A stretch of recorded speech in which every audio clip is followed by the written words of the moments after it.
श्री स्वामी समर्थ. जय जय स्वामी समर्थ. नमस्कार आहे सगळ्यांना. स्वागत आहे तुमचं माझ्या चॅनलमध्ये स्वामी समर्थ वाणी. आणि आज मी तुमच्यासाठी घेऊन आलेली आहे एक नवीन व्हिडिओ एका नवीन विषयासोबत. तर आजचा आपला विषय आहे की 26 तारखेला आहे महाशिवरात्री आणि त्या दिवशी आपल्याला कोणत्या सेवा करायच्या, काय करायच्या त्याबद्दल तर मी व्हिडिओ टाकणारच आहे.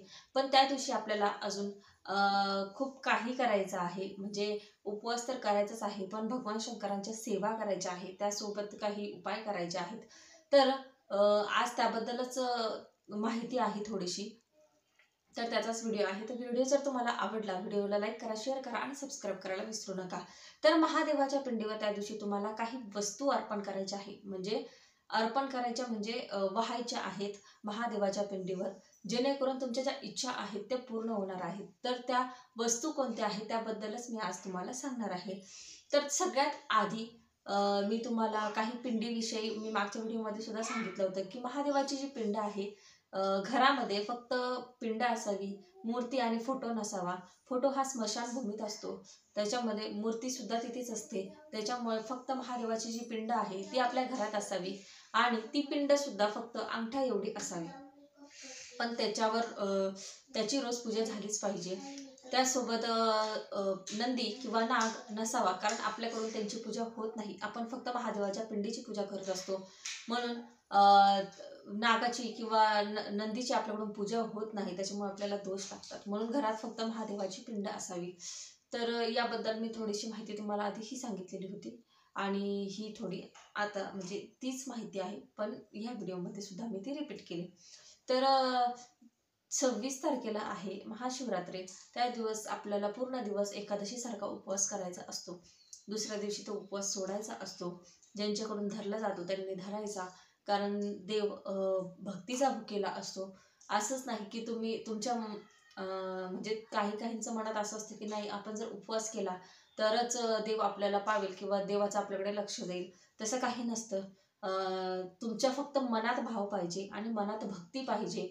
तर देव तुम्हाला, तुम्ही उपवास जरी केला नाही पण तुमच्या मनात जर देवाविषयी असेल, भक्ती असेल, तर श्रद्धा असेल, तर देव तुम्हाला जे पाहिजे ते नक्की देतो. तर तुमच्याकडून जर धरला जात असेल उपवास तर नक्की करा. पण मी तर म्हणेल की धरा, कारण कसं असतं, वर्षातून एकदाच महाशिवरात्री येत असते. तर त्या दिवशी पूर्ण दिवस आपल्याला उपवास करायचा असतो. म्हणजे पूर्ण दिवस म्हणजे आपण फराळ सुद्धा करतच असतो. तर त्याच्यामुळे आपल्याला फराळ करून हा उपवास करायचा आहे. तर उपवास तर करायचाच आहे, त्याबद्दलच भगवान शंकरांच्या सेवा आहेत, तर त्यासुद्धा आपल्याला करायच्या आहेत. तर सेवांवर जो व्हिडिओ आहे तो मी तुम्हाला नंतर टाकेल. पण आज जो व्हिडिओ आहे ते भगवान शंकरांच्या पिंडीवर तुम्हाला काही वस्तू वाहायच्या आहेत, अर्पण करायच्या आहेत, त्याबद्दलच आजचा व्हिडिओ आहे.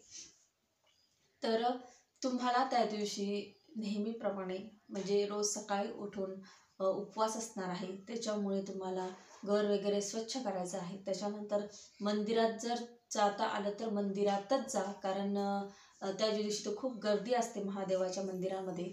पण तरी झालंच तर नक्की महादेवाच्या मंदिरात जाऊनच या वस्तू तुम्ही अर्पण करू शकता. नाही झालं तर घरी केलं तरीही चालेल, पण त्या दिवशी खूप गर्दी असते. म्हणून तुम्ही एखाद्या वेळेस तुम्हाला वेळ जर नाही भेटला तर तुम्ही घरी, तुमच्या घरी जर महादेवाची पिंड असेल तर तुम्ही त्याच्यावर सुद्धा ह्या जे मी वस्तू सांगणार आहे त्या अर्पण केल्या तरीही चालतील.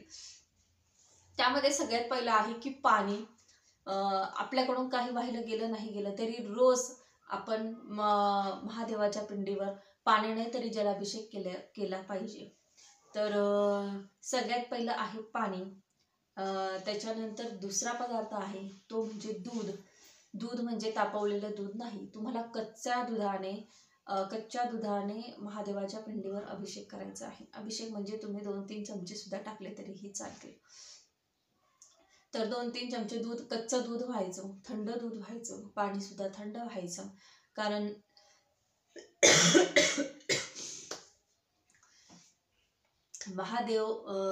महादेवांना जास्त राग येतो, क्रोध येतो, म्हणून त्यांच्या अंगावर त्यांना नेहमी शांत ठेवण्यासाठी थंड दूध, आणि थंड दूध म्हणजे फ्रीजमधलं दूध असं म्हणत नाही, पण कच्चं दूध आणि थंड दूध किंवा थंड पाणी त्यांच्यावर जलाभिषेक तुम्हाला त्याच्याने करायचा आहे.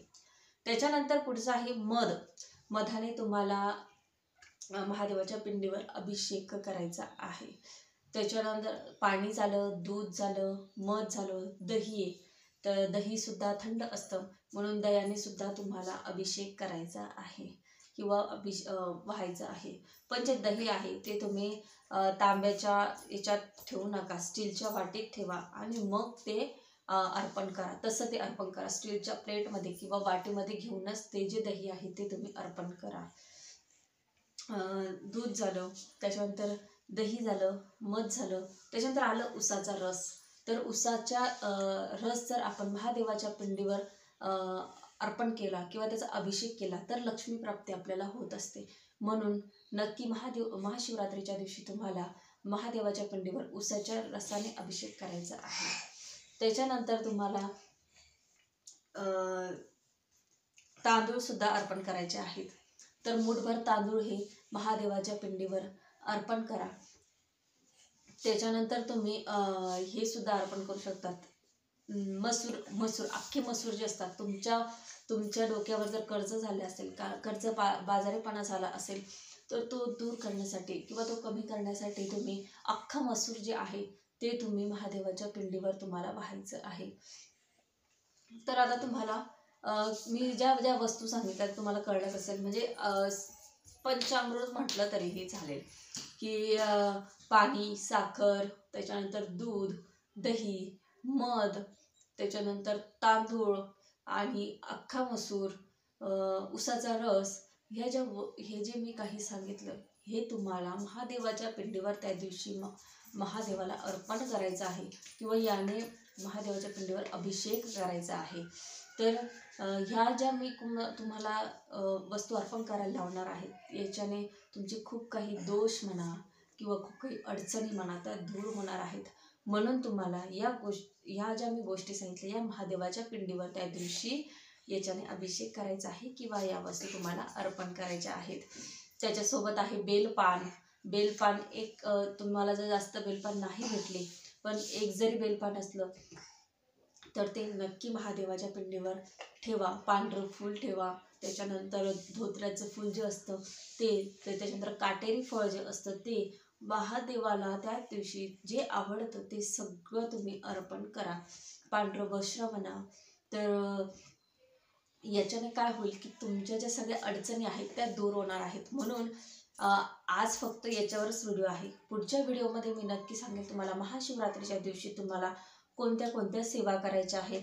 अजून 2-3 व्हिडिओ मी टाकणार आहेत महाशिवरात्रीवर, पण हा जो व्हिडिओ आहे हा फक्त यासाठीच आहे की या वस्तू तुम्हाला अर्पण करायच्या आहेत जेणेकरून तुमच्या ज्या काही अडचणी आहेत त्या सगळ्या दूर होतील. तर अशा या छोट्याशा माहितीसोबत भेटूया पुढच्या व्हिडिओमध्ये. श्री स्वामी समर्थ. जय जय स्वामी समर्थ.